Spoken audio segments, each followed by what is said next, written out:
The story is set in the 17th century in the Basque mountains of Spain, where the locals live by brutal, deeply rooted rules. By day, you belong to God. By night, you belong to a creature called Acre. Once night falls, the forest outside the village becomes forbidden territory. Anyone who steps inside is said never to return alive. Our heroine, Isabel, lives in this ruthless village that devours people and leaves nothing behind.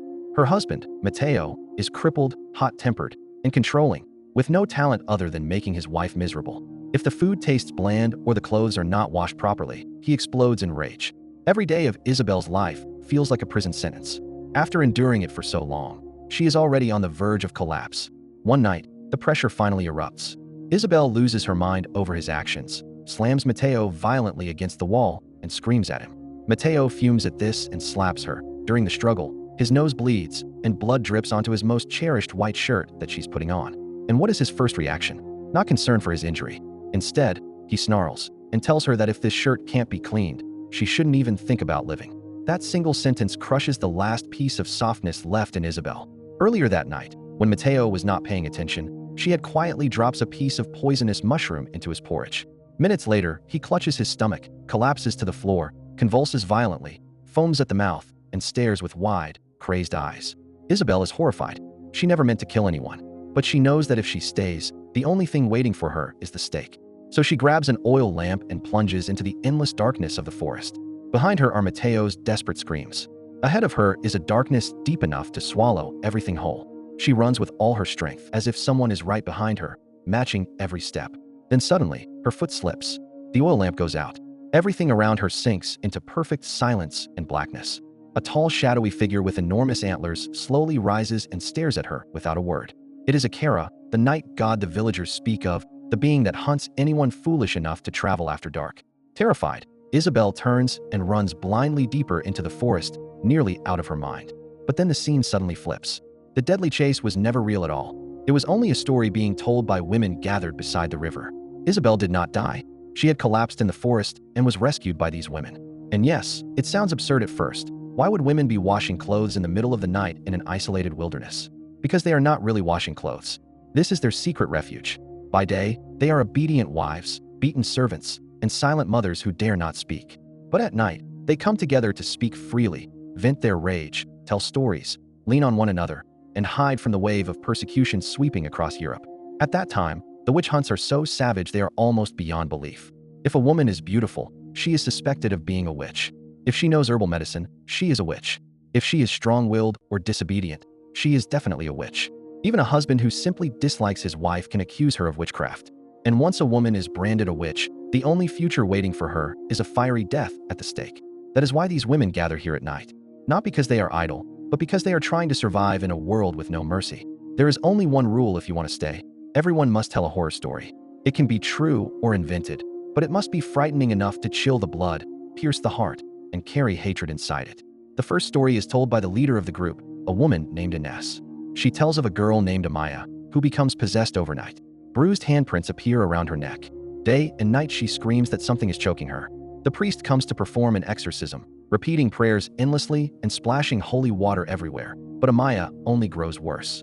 Then, in front of the gathered crowd, she suddenly points at someone, Isabel, and snarls with a twisted face, "It's you. You did this to me." Here is what most people miss. Amaya is Isabel's secret lover. The two of them had planned to save enough money and run away together, leaving this cannibal village behind forever. The priest's exorcism fails. In order to protect his own reputation, he blames the village herbalist, Elena. Elena understands folk remedies and healing, but she is unfortunate enough to become entangled in the church's cruelty. To ignorant villagers, she already looks like a witch from birth. Amaya's mother, having no other option, sneaks out at night to seek Elena's help. Elena takes one look and sees the truth immediately. This is not a demon. Amaya is being tormented by the vengeful spirit of her dead grandfather. His love for her has rotted into something twisted and possessive. He cannot accept that his granddaughter loves someone else, especially another woman. So he possesses her and tortures her. Elena performs a ritual at the shrine and drives the spirit away. But Amaya still does not survive. And Elena, who tried to save her, is repaid with death. The priest brands her a witch, and she is burned alive at the stake. The second story exposes the darkest truth in the entire tale. The storyteller, Berta, once served as the priest's assistant and knows all his filth. This priest, Father Tomas, appears respectable. He speaks of God's mercy and salvation. But beneath that holy mask is a man eaten alive by lust and hypocrisy. One day, while hunting in the forest, he accidentally sees Isabel and Amaya embracing and kissing. From that moment on, his mind begins to rot. He becomes haunted by the vision of a black wild rabbit, which comes to symbolize the evil desire and sin he can never escape. Father Tomas loses what little sanity he has left. He makes a disgusting bargain with Isabel's husband, Mateo. He tells him, "Help me accuse Elena of witchcraft, and I'll give you work at the apple orchard so you can get rich. Refuse, and I'll expose your wife and Amaya's secret, and your whole family will burn." Mateo does not hesitate. For money and wounded male pride, he betrays his wife and an innocent woman, Elena. Later, during a church service, Father Tomas finally breaks completely. He begins firing a shotgun wildly inside the church, chasing the black rabbit as if it were real, then runs into the forest after it. No one ever sees him again.